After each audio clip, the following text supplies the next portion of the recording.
पाकिस्तान ने कुलभूषण जाधव के बारे में सबूत देने से किया इनकार। मामले में आईसीजे के 11 जज कर रहे हैं सुनवाई। भारत के 4 जज भी मौजूद।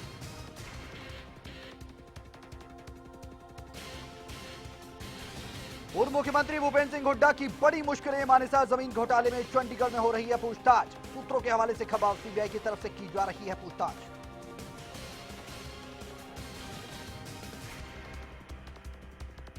सोनीपत की युवती से गैंगरेप और हत्या मामले में दोनों आरोपियों की कोर्ट में हुई पेशी। दोनों आरोपियों को 7 दिन की पुलिस रिमांड पर भेजा गया। सोनीपत पुलिस कर रही है मामले की गहनता से जांच।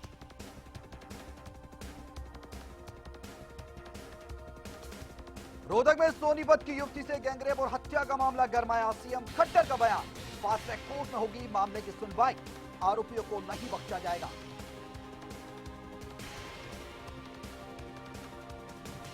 गुरुग्राम में नॉर्थ ईस्ट की युवती से गैंगरेप मामले में एसआईटी गठित। पुलिस कमिश्नर संदीप खिरवार ने दी जानकारी। कल युवती से 3 युवकों ने चलती कार में किया था गैंगरेप।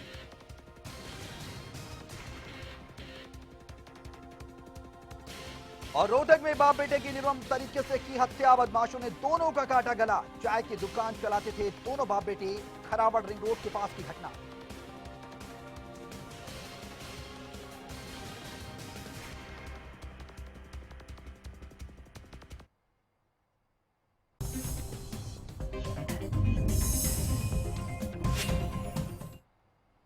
नमस्कार, हरियाणा न्यूज देख रहे हैं आप। आपके साथ मैं हूं सौरभ जौहरी। बुलेटिन में सबसे पहले बात करेंगे पूर्व मुख्यमंत्री भूपेंद्र सिंह हुड्डा की। पूर्व मुख्यमंत्री भूपेंद्र सिंह हुड्डा की मुश्किलें लगातार बढ़ती जा रही हैं। इसी के चलते आज मानेसर प्लांट आवंटन मामले को लेकर चंडीगढ़ में सीबीआई दफ्तर पर घंटों तक हुड्डा से पूछताछ हुई।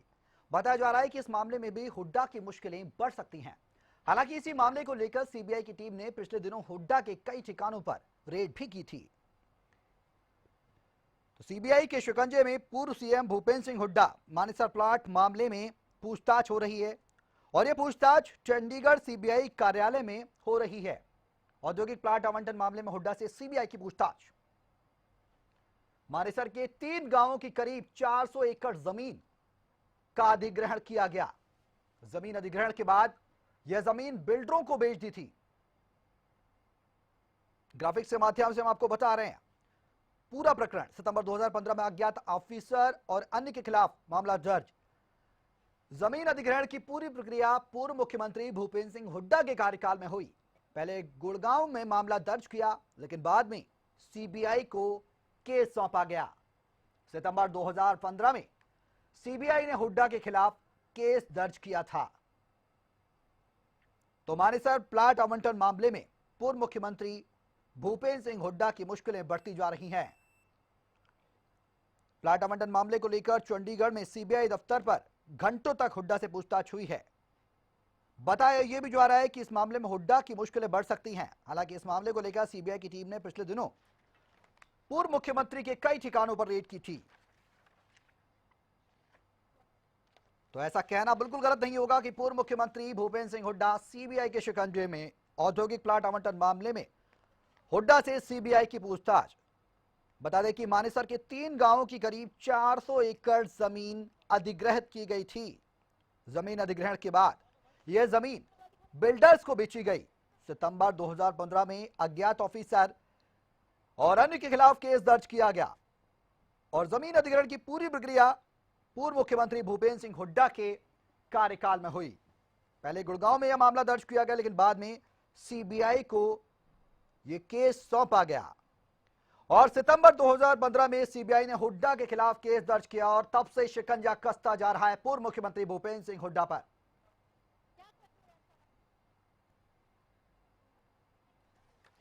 हमारे विशेष संवाददाता राकेश गुप्ता जी हमारे साथ हैं फोन लाइन पर। राकेश जी, पूर्व मुख्यमंत्री भूपेंद्र सिंह हुड्डा की अब मुश्किलें और बढ़ती जा रही हैं।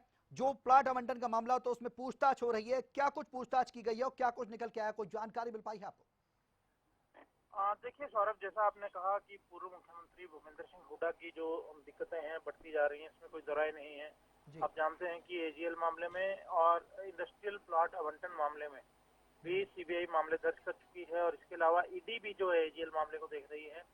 और आज की जो पूछताछ है, लगभग 3 से ज्यादा घंटे हो गए हैं जो सीबीआई का जो चंडीगढ़ मुख्यालय है यहाँ पर गए हुए, लेकिन क्योंकि मुख्यालय के भीतर पत्रकारों का जो है एक्सेस नहीं होता है। तो ऐसे में अंदर क्या पूछताछ है इस बारे में कोई जानकारी उपलब्ध नहीं है, ना ही कोई ऑफिशियल जो है चंडीगढ़ में सीबीआई का इस बारे बताने को तैयार हुआ है, ना ही कोई सामने आया है, ना ही कोई हुड्डा के जो करीबी हैं इस बारे में बता रहे हैं। लेकिन इतना जानकारी जो मिली है दिल्ली कार्यालय से सीबीआई के कि मानेसर प्लॉट के मामले में जो है मामला हो रहा है, 400 एकड़ की ये भूमि थी और एक्विजिशन का डर दिखाकर 6-7 में बाद में एक्वायर की गई, औने पौने दामों पर ये जमीन जो है एक्वायर की गई थी। और इसका जो मामला दर्ज हुआ है 2015 में, जो भाजपा की सरकार आई उसने ये मामला दर्ज किया। तो अब जो है चलिए, शुक्रिया बहुत बहुत राकेश जी तमाम जानकारी के लिए। तो पूर्व मुख्यमंत्री भूपेंद्र सिंह हुड्डा की मुश्किलें बढ़ती जा रही हैं, सीबीआई लगातार उनसे पूछताछ कर रही है। अगली खबर रोहतक से है। रोहतक में सोनीपत की युवती से गैंगरेप और निर्मम हत्या मामले में पुलिस ने आज दोनों आरोपियों को कोर्ट में पेश किया, जिसके बाद दोनों आरोपियों को कोर्ट ने 7 दिन की पुलिस रिमांड पर भेज दिया है। आपको बता दें कि सोनीपत की 23 वर्षीय युवती का अपहरण कर 2 युवकों ने चलती कार में गैंगरेप किया और बाद में बड़े ही निर्मम तरीके से उसकी हत्या कर दी थी। वहीं इस मामले में एसआईटी सबूत इकट्ठे कर रही है। तो युवती से गैंगरेप और हत्या का मामला है, दोनों आरोपियों को कोर्ट में पेश किया गया है। क्या कुछ हालात है, हमारे साथ सोनीपत से और एग्जीक्यूटिव एडिटर प्रतिमा दत्ता लाइव है हमारे साथ। सीधे उनके पास चलेंगे और उनसे जानना चाहेंगे कि आखिरकार अब पेशी के बाद क्या कुछ चल रहा है और पूछताछ में क्या कुछ सामने आ पाया है। प्रतिमा, जानना चाहेंगे आपसे कि कोर्ट में पेशी हुई है, युवती से गैंगरेप मामले में दोनों आरोपियों को पेश किया गया। अब क्या कुछ चीज निकल कर आई है, क्या कुछ खबर निकल कर आ रही है वहां से कि पुलिस रिमांड पर भेजा गया है और पुलिस की कार्रवाई क्या कुछ होगी आगे?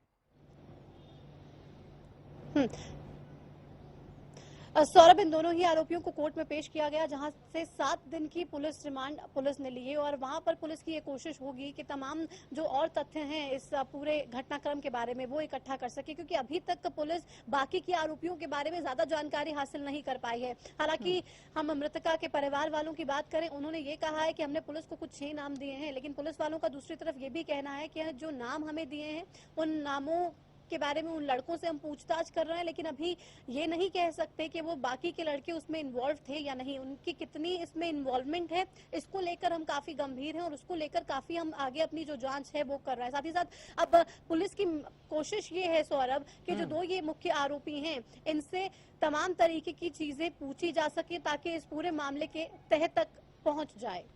एसआईटी भी इस मामले में सबूत इकट्ठे कर रही है। प्रतिमा, आपसे जानना चाहेंगे, एसआईटी भी अपनी कार्रवाई कर रही है, एसआईटी की कार्रवाई से क्या कुछ निकलकर सामने आ पाया है?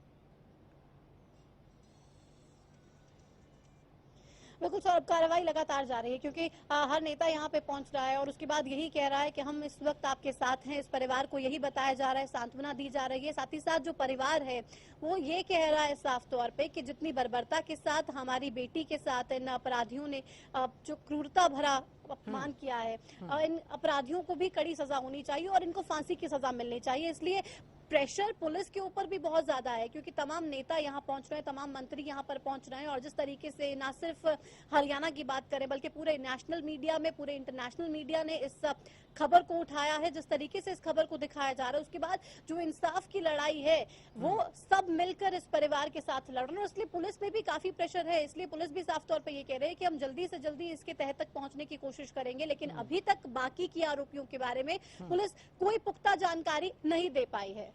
इसमें कितने और लोग, जिस तरीके से आपने बताया कि बाकी आरोपियों के बारे में पता नहीं लग पाया, और कितने आरोपी इसमें शामिल हो सकते हैं? साथ ही साथ जो गाड़ी थी जिस कार में गैंगरेप किया गया उसके बारे में जानकारी मिल पाई है, वो कार किसकी थी?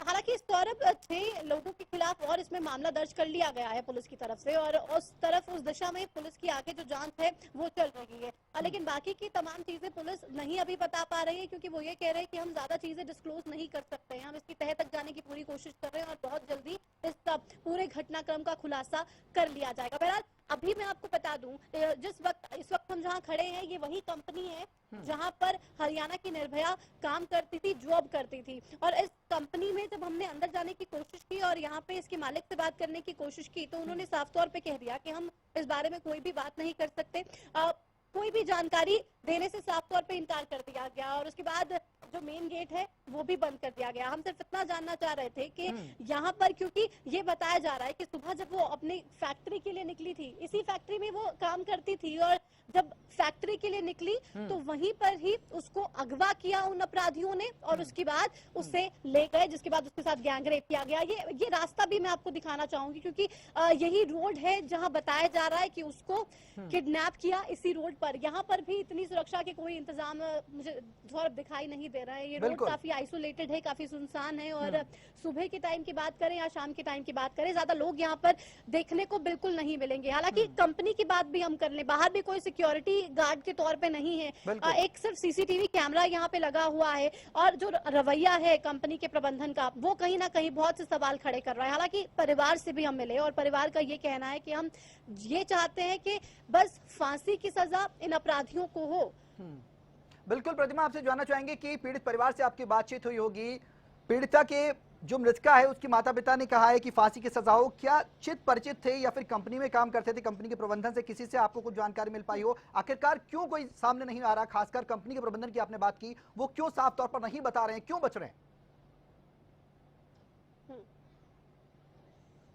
अब बिल्कुल सौरभ, ये बड़ा सवाल है क्योंकि अगर हम आपसे किसी बारे में जानकारी हासिल करना चाहते हैं तो वो जानकारी देने में आपको कोई दिक्कत नहीं होनी चाहिए, खासतौर पे वो कंपनी जिसमें वो लड़की काम करती थी और जब इसी कंपनी में आते वक्त उस लड़की को अगवा कर लिया गया तो वो बहुत से सवाल उठा रहा है। ऐसे में कंपनी प्रबंधन की तरफ से कोई जवाब ना देना और दरवाजे बंद कर लेना और साफ तौर पर ये कहना कि आप यहाँ से चले जाइए, हम इस मामले में कुछ भी नहीं कह सकते, ये भी बहुत से सवाल उठाता है। क्योंकि हम हर बार कहते हैं महिला सुरक्षा की बात होती है, ये कहा जाता है कि बेटियों को हम सुरक्षित माहौल दे रहे हैं। अगर ऐसी ही कंपनीज होंगी, अगर ऐसे ही रास्ते होंगे, क्योंकि इस कंपनी में भी कोई इंतजामात नहीं है कि लड़कियां अगर दूर दराज से यहाँ पे काम करने के लिए आ रही हैं तो वो कैसे आ रही हैं, कैसे घर वापस जा रही हैं, इन तमाम चीजों के बारे में कोई भी जानकारी ना तो इन लोगों को होती है और ना ही ये फिक्र करते हैं कि कोई अरेंजमेंट किया जा सके, क्योंकि यहाँ पे भी कोई लोग नहीं है और इसी फैक्ट्रीज में अगर लड़कियां काम करेंगी तो कम से कम इतना बंदोबस्त तो होना चाहिए कि उनको यहाँ पे छोड़ने का और वापस उनको घर लेकर जाने की कोई व्यवस्था हो, लेकिन कोई व्यवस्था ऐसी दिखाई नहीं दी। दूसरी तरफ हम जब उसके घर पहुंचे मृतका के तो जो माहौल था वो कहीं ना कहीं ये बता देने के लिए काफी था कि कितनी तकलीफ से वो परिवार गुजर रहा है। ना सिर्फ परिवार बल्कि आसपास के जितने लोग हैं सौरभ वो भी दहशत में हैं, क्योंकि ये बर्बरता जो हुआ, ये सब कुछ हुआ, इसने एक बार फिर से निर्भया कांड की याद दिला दी और उससे भी ज्यादा कई तरीके की प्रताड़नाएं इस हरियाणा की निर्भया को इन अपराधियों ने दी है और इसलिए तमाम लोग भी काफी आक्रोशित है, काफी गुस्से में है और उनका साफ तौर पे कहना है कि जल्दी से पुलिस इनको पकड़े और जल्दी से इनको फांसी के फंदे पे लटका दिया जाए। प्रतिमा, आपसे ये भी जानना चाहेंगे कि क्या कंपनी प्रबंधन के लेकर जिस तरीके से बड़ा सवाल निशान यहाँ पर खड़ा हो रहा है, क्या उनकी भी संलिप्तता हो सकती है, क्या कुछ चीजें निकलकर सामने आ सकती है, कंपनी प्रबंधन के खिलाफ भी कोई एक्शन हो सकता है? सौरभ, अभी ये कहना काफी जल्दबाजी होगा क्योंकि अभी इस बारे में कोई जानकारी हम नहीं दे सकते। हालांकि पुलिस कोई पूछताछ कर रही है या नहीं इस बारे में पुलिस ने अभी तक कुछ नहीं बताया, क्योंकि पुलिस का सिर्फ इतना ही कहना है कि हमारी जांच जारी है, हम ज्यादा इस बारे में डिस्क्लोज नहीं कर सकते हैं। हालांकि हमने तो कोशिश की थी लेकिन कंपनी प्रबंधन की तरफ से कोई भी बात करने के लिए तैयार नहीं हुआ। पुलिस इनसे कुछ सवाल जवाब कर रही है या नहीं कर रही ये भी अभी तक पुलिस ने साफ नहीं किया है, लेकिन इतना तो साफ है कि आपके पास क्या व्यवस्था है ये कम से कम आपको बताना चाहिए। अगर आप गलत नहीं है, आपकी संलिप्तता है या नहीं, हम ये नहीं कह रहे हैं, कम से कम आप आगे कैमरे पे आके बात तो कर सकते हैं और इतने जघन्य अपराध के बाद कम से कम आप ये तो हमें बता सकते हैं, क्योंकि हम ये भी जानना चाहते हैं, एक बेटी का सवाल नहीं है, यहाँ बहुत सी बेटियां होंगी और प्रदेश में ऐसी जितनी भी कंपनियां हैं सौरभ, वहाँ पर बहुत सी बेटियां काम कर रही होंगी, क्या उनकी उम्र होगी, क्या सुरक्षा व्यवस्था के इंतजाम होंगे, क्या सिक्योरिटी के इंतजाम होंगे अंदर भी और कंपनी के बाहर भी, ये भी बड़ा सवाल है सौरभ। बिल्कुल, बहुत बहुत शुक्रिया प्रतिमा तमाम जानकारी के लिए, बहुत बहुत शुक्रिया आपका। तो युवती से गैंगरेप और हत्या के मामले में एग्जीक्यूटिव एडिटर प्रतिमा दत्ता हमारे साथ जुड़ी हुई थी लाइव, साफ बता रही थी कि तस्वीरें खुद बता रही हैं कि क्या सुरक्षा के इंतजाम किए गए हैं और कंपनी के बाहर आप खुद अंदाजा लगा सकते हैं कोई सुरक्षा कर्मी नहीं है और कंपनी ने कुछ भी इस बाबत बोलने से इनकार कर दिया है और कंपनी ने अपना जो दरवाजा है मुख्य द्वार उसको भी बंद कर दिया है। हमारे जब एग्जीक्यूटिव एडिटर मौके पर पहुंचे उन्होंने जानने की कोशिश की तो कंपनी प्रबंधन का पूरा नकारात्मक रवैया सामने आया, बड़ा सवाल खड़े करता है। अब हालांकि जांच हो रही है, एसआईटी की टीम गठित कर दी गई है, अब सवाल यह है कि आखिरकार कब तक वो दरिंदे पुलिस की गिरफ्त में होंगे। उम्मीद यही करते हैं कि जल्द से जल्द पुलिस उन्हें गिरफ्तार करे और उन्होंने जो काम किया है उसकी सजा उनको मिले। अब बढ़ेंगे आगे, बात करेंगे सरकार की तरफ से लेकर पूरी तरह से इसको गंभीरता है, लेकिन दिल्ली में मुख्यमंत्री मनोहर लाल खट्टर ने क्या कुछ कहा, फास्ट ट्रैक कोर्ट की बात की। उन्होंने कहा कि फास्ट ट्रैक कोर्ट में इस केस की सुनवाई होगी और आरोपियों को जल्द से जल्द सजा मिलेगी। वहीं बीजेपी प्रदेश अध्यक्ष सुभाष बराला ने भी इस कांड को लेकर आरोपियों के खिलाफ सख्त सजा दिलाने की बात कही है।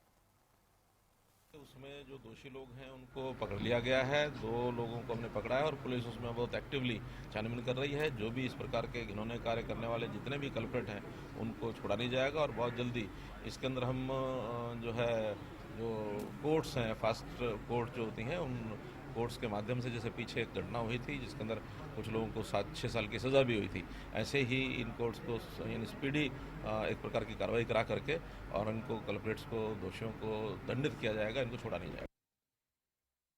पुलिस प्रशासन पूरी कार्रवाई कर रहा है। जिन लोगों ने उसकी हत्या की है, 2 लोगों को गिरफ्तार पुलिस कर चुकी है और आगे हमने परिवार में जाकर के आश्वासन दिया है, अगर इसमें और कोई भी इसमें शामिल होगा तो निश्चित रूप से उसके खिलाफ कड़ी कार्रवाई की जाएगी।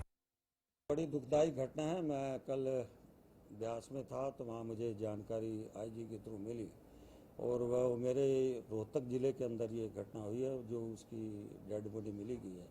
मैं समझता हूँ कि वो माफ़ करने लायक नहीं है, उसके कड़ा से कड़ा। तो मुख्यमंत्री से लेकर प्रदेश अध्यक्ष और राज्य मंत्री तक सभी कार्रवाई की बात कर रहे हैं। अब देखना यह होगा कि गुरुग्राम की इस निर्भया को कब तक इंसाफ मिल पाता है और कब तक आरोपी गिरफ्त में होते हैं। फिलहाल रुकेंगे एक छोटे ब्रेक के लिए। ब्रेक के बाद आपका स्वागत है और अब बात साइबर सिटी गुरुग्राम की। साइबर सिटी गुरुग्राम में नॉर्थ ईस्ट की युवती से गैंगरेप मामले में पुलिस ने डीसीपी क्राइम सुमित कहार के नेतृत्व में एसआईटी का गठन किया है। पुलिस आरोपियों की गिरफ्तारी के लिए टेक्निकल सर्विलांस की मदद भी ले रही है। इसकी जानकारी देते हुए पुलिस कमिश्नर संदीप खिरवार ने बताया कि आरोपियों को पकड़ने के लिए पूरी कोशिश की जा रही है। बता दें कि नॉर्थ ईस्ट की युवती से स्विफ्ट कार में सवार 3 युवकों ने चलती कार में गैंगरेप किया था और बाद में युवती को फेंककर फरार हो गए।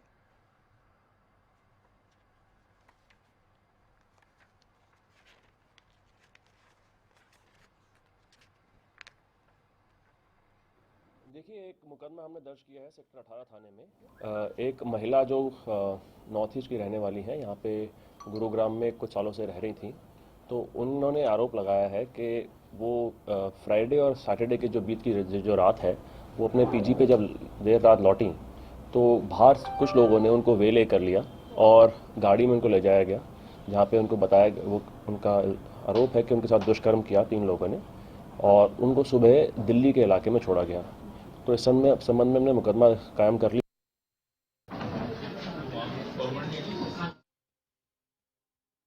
का गठन किया गया है। पुलिस कमिश्नर संदीप खिरवार ने इसकी जानकारी दी है। डीसीपी क्राइम के नेतृत्व में टीम का गठन किया गया और आरोपियों की जल्द गिरफ्तारी की बात पुलिस कर रही है। हमारे साथ नीरज वशिष्ठ हमारे संवाददाता हैं गुरुग्राम से अधिक जानकारी के लिए। नीरज, क्या कुछ कार्रवाई की जा रही है पुलिस की तरफ से? कहा जा रहा है जल्द गिरफ्तारी की जाएगी, कब तक? बिल्कुल, देखिए, गुरुग्राम पुलिस ने पूरे मामले को लेकर जो है वो एक एसआईटी का गठन किया है डीसीपी क्राइम के नेतृत्व के अंदर और तमाम उन जगहों के ऊपर चिन्हित किया गया है जहां से वो जो आरोपी युवक थे वो गाड़ी को लेकर गए थे। नजफगढ़ के छावला इलाके से जो है लड़की को सुबह 7 बजे के करीब जो है दिल्ली पुलिस ने बरामद किया था। इसके बाद इस पूरे मामले की इत्तला जो है वो गुड़गांव पुलिस को दी गई थी। यानी इस पूरे इलाके के जो सीसीटीवी कैमरे हैं वो कहीं ना कहीं गुड़गांव पुलिस जरूर खंगालने की कोशिश कर रही है और जल्द ही इन आरोपियों की जो है वो आरोपियों को पकड़ने का दावा भी गुड़गांव पुलिस के अधिकारी कर रहे हैं। नीरज, यहाँ पर एक सवाल यह है कि स्विफ्ट कार में सवार 3 युवकों की बात की जा रही है, तो क्या इस बात की पुष्टि है कि 3 युवक ही थे या फिर ज्यादा भी थे? बिल्कुल, देखिए, मैं इसमें अहम एक सवाल यह भी उठता है गुड़गांव पुलिस की नाइट डोमेन, यानी कि जिसमें कि इस पूरे गुड़गांव की पुलिस जो है वो उस रात शहर की सड़कों पर थी, पुलिस नाकों पर थी। इतने सारे नाके होने के बावजूद अगर इस कदर बदमाश बेखौफ थे कि न केवल एक लड़की का अपहरण किया बल्कि चलती गाड़ी के अंदर जो है उस पीड़िता से जो है रेप की जैसी घिनौनी वारदात को अंजाम दे, जो है रोड के ऊपर जो है पूरी रात घूमते रहे। तो कहीं ना कहीं गुड़गांव पुलिस की सुरक्षा व्यवस्था के ऊपर प्रदेश में जो है फैली जो है कानून व्यवस्था के ऊपर तमाम तरह के सवाल जरूर ऐसे बदमाशों के बुलंद हौसलों ने जो है वो पुख्ता कर दिया कि किस कदर जो है वो पूरे प्रदेश में या फिर हम साइबर सिटी गुड़गांव की बात करें महिलाओं को जीना दूभर किया हुआ है। बिल्कुल सही बात है। बहुत बहुत शुक्रिया नीरज तमाम जानकारी के लिए। तो आरोपियों की गिरफ्तारी की बात पुलिस कमिश्नर संदीप खिरवार कर रहे हैं, लेकिन कब तक गिरफ्तारी की जाएगी ये बड़ा सवाल है। पुलिस कमिश्नर ने हालांकि कहा है कि जल्द ही पूरी कोशिश की जा रही है कि सभी आरोपियों को गिरफ्तार किया जाए।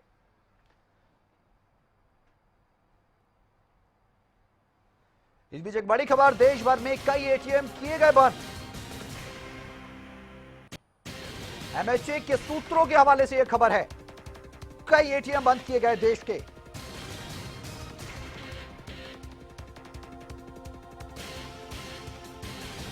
थोड़ी देर के लिए बंद रहेंगे एटीएम। अल्प समय के लिए, अल्प अवधि के लिए एटीएम बंद किए गए हैं। एमएचए के सूत्रों के हवाले से खबर। इस वक्त की बड़ी खबर, देश भर में कई एटीएम बंद किए गए कुछ देर के लिए। इसी के साथ इस बुलेटिन में इतना ही। दीजिए इजाजत, नमस्कार।